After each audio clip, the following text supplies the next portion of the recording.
Craig, good to speak to you previewing this game against Luton Town. It's the first time I've actually had a proper chance to sit down and talk to you this season. Before we preview the game, just what have been your thoughts about life being back in the Championship for Oxford United and how we've started the season? It's been a while. I was at Derby for a spell where we were in charge for a few months, got to the playoffs, but they're already in the playoffs when we took over the job. So this has been what we've been aiming for the last few years. You know, missed out a couple of times with Carl, got close, built on those foundations, but it's another level. Really is a big step up. We had a chat with the players after the game about the demands physically, and I think people can see that we have a way of playing now. We have to respect some of the opposition we're up against, considering what we go against every week. Burnley, example on Saturday.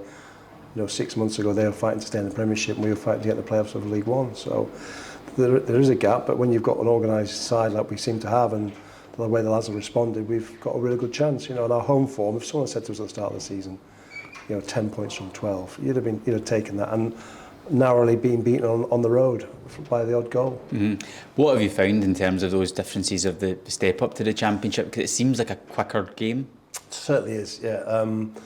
I think sometimes as a defender you quite like it because you're a little bit deeper. I've chatted with Elliot about it, and there's not too much space behind us because we are good in our block. But the pace, the way they pass the ball, the way the passing the ball, the movement off the ball, the fitness levels, the size of players as well.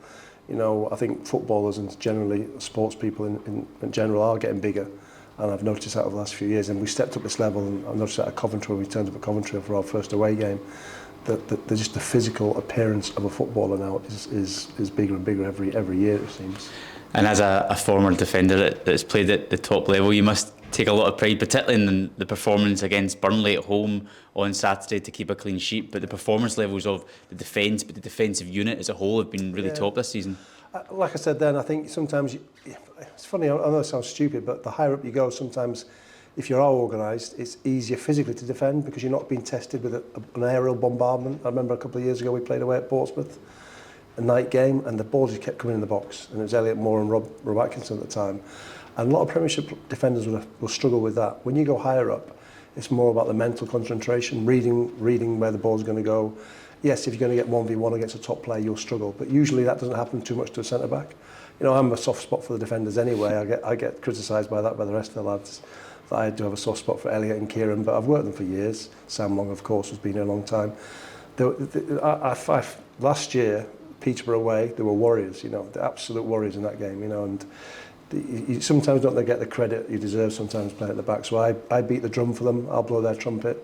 Yes, we are an exciting team going forward, we proved that at times last year, but we have to respect opposition, and we'll have to rely on that back four. But the way we set the team up, and this is a cliche now, but it's defending everywhere, and Owen came on Saturday and really helped PK at the right back position. So there's those relationships, those partnerships are so important, and everyone has to.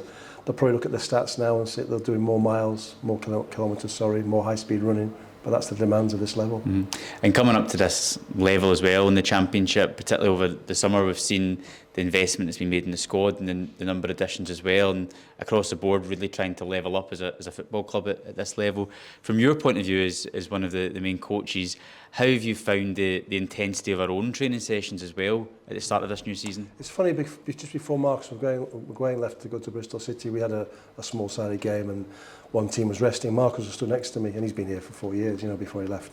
And Marcus just turned around to me and said, the level's definitely gone up. And I left Marcus, was a good athlete, quick, covered the ground well, a very fit lad.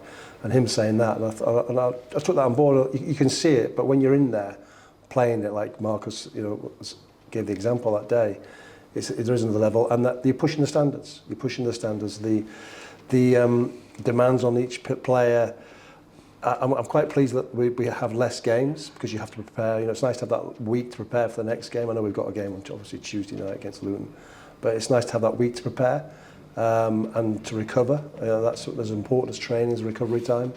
But when the players are saying that, and Marcus has played at the top level, a bit Arsenal, Barcelona, and Forest, it's that's congratulations to recruitment. Players are bringing in. We want to drive them harder. We want to get them fitter and stronger, because when it goes on a Saturday, you'll all see as those games get stretched towards the end of it, the last 20 minutes, that's when you're really digging in for your fitness and your organisation and your mentality as well. I'm sure a lot of the supporters listening to this will be quite interested in terms of the responsibilities of the roles of the coaches at training, particularly now with Hacks stepping into that role full time in the first team department. So could you maybe even just talk us through a little bit about your own role and responsibilities and how that complements other? I don't mind falling out with the players if I have to. You know, it's Chris is excellent. He's very detailed, Chris Hackett. So is Lewis as well. You know, even as a goalkeeping coach, he's got a very, very good knowledge of the game. I've learnt things off them. You know, I know I've been in the game a long time, but I still learn things off them. As you know, Joe, the analyst, has come in and made a big difference as well.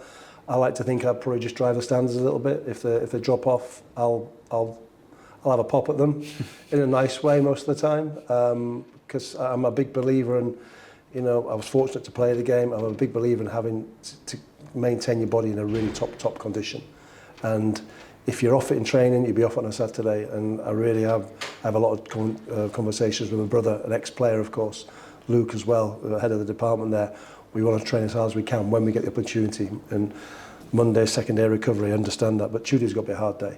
And if they come off it physically, I will point it out to them.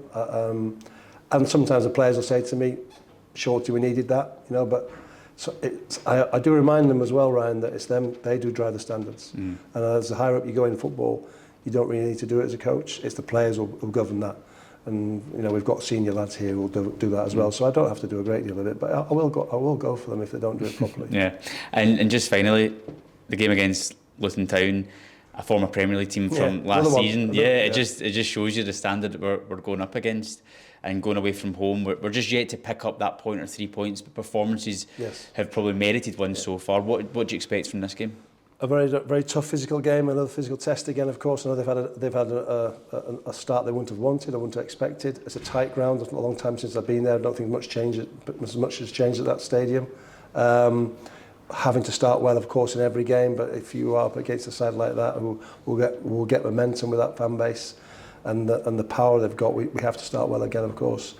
I've been really pleased with the players for the last few weeks and months when we've responded to a setback. You know, I remember going back to Portsmouth last year when we went 1 down early on. We had a bit of a bad time. The lads have seemed to grow in strength mentally with having any setbacks. Coventry as well, of course. I know, all right, we lost the game, but we went 1-0 down and 2-1 down. We managed to claw our way back in. And that's the sort of attitude we'll need. But then that's going to be difficult. Getting an away win under your belt is important, of course it is. Not being far off in all those games we played. You need a bit of luck as well, of course. But I feel as though the lads are playing with no pressure, a little bit of freedom. Yes, of course, our priority is to stay in this division. With the start we've had, they must be pleasantly surprised with themselves and pleased with themselves and proud of themselves, what they've achieved so far. But I think the next step is that away win, to say you can achieve it. And if you go and do it against a former Premier League side, albeit they're only there for a year, it'll be a big scalp for us. Yeah. Okay, thank you very much for that. All right, pleasure. Perfect.